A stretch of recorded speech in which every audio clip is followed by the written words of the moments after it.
Have you ever faced a situation that felt utterly hopeless, like a door has been slammed shut forever? Today, let's journey back to a small town called Bethany, where a story unfolded that proves even the most final of endings can be a new beginning. In Bethany lived a man named Lazarus, who had fallen gravely ill. His sisters, Mary and Martha, were beside themselves with worry.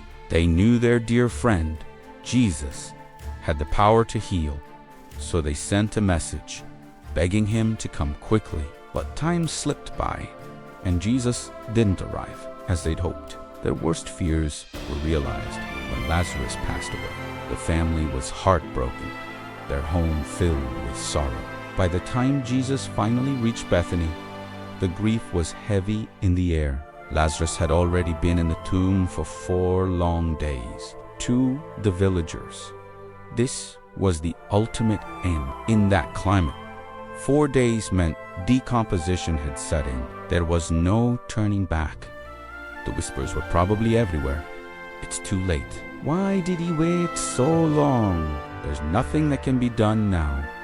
It was a scene of complete and total finality. When Martha heard Jesus was approaching, she ran out to meet him, her heart a mix of faith and frustration. "Lord," she said, her voice trembling, "if you had been here, my brother would not have died." Can you feel the weight of her words? The pain of what could have been. She was clinging to a past that was now gone forever. Jesus looked at her with compassion and said something that must have sounded strange in that moment of grief. "Your brother will rise again." Martha, thinking in practical, human terms, replied, "I know he will rise again in the resurrection at the last day."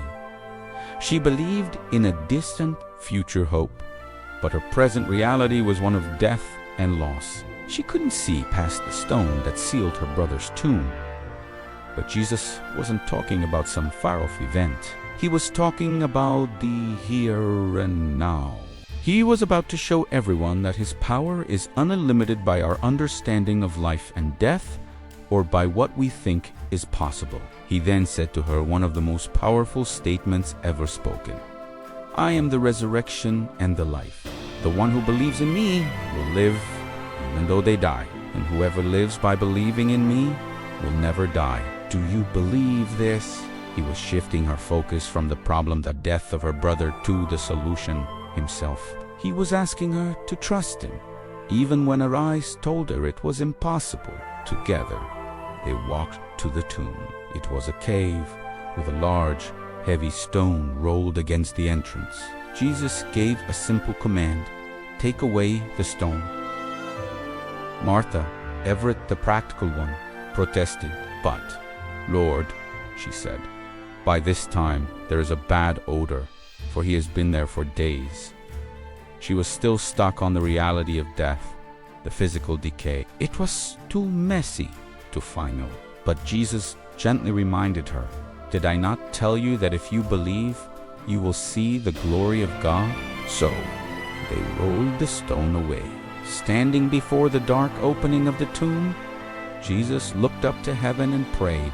Then, with a voice that echoed through the silence, he commanded, "Lazarus, come out." Imagine the scene. The crowd holding their breath, the sisters weeping, the smell of death hanging in the air. And then a rustle from inside the darkness. A figure, wrapped from head to toe in burial cloths, slowly emerged from the tomb, blinking in the bright sunlight. It was Lazarus, alive, whole. The man who was dead was now living. Gasps turned into shouts of joy and disbelief. The impossible had just happened right before their very eyes. This incredible miracle is so much more than just a historical event.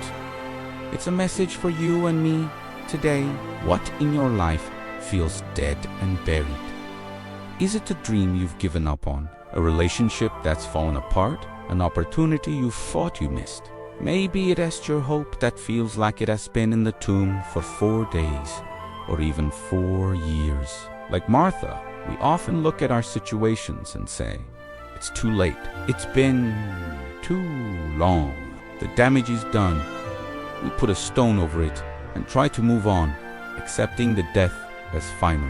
But Jesus is standing before our tomb today, whatever that tomb may be, and he's saying, take away the stone. He's asking us to stop focusing on the decay and the impossibility, and to believe that we will see the glory of God. The story of Lazarus teaches us that God's timing is not our timing, and his power is not limited by our circumstances. He can breathe life into the most dead, decayed, and hopeless situations. He is the God of resurrection. He doesn't just patch things up, he makes them new. He doesn't just repair, he restores. So, whatever you're facing, hold on. Don't let the whispers of it's too late drown out the voice of God. He is the resurrection and the life. Believe in him, even when you can't see a way forward. Because what feels dead can live again. Your miracle is not impossible. Thank you so much for watching. If this message resonated with you, please subscribe to our channel. Give this video a thumbs up and share it with someone who might need to hear it. Let us know in the comments what dead situation you're really trusting God to bring back to life. Follow us for more stories of hope and transformation. Until next time, hold on, believe, and watch for your miracle.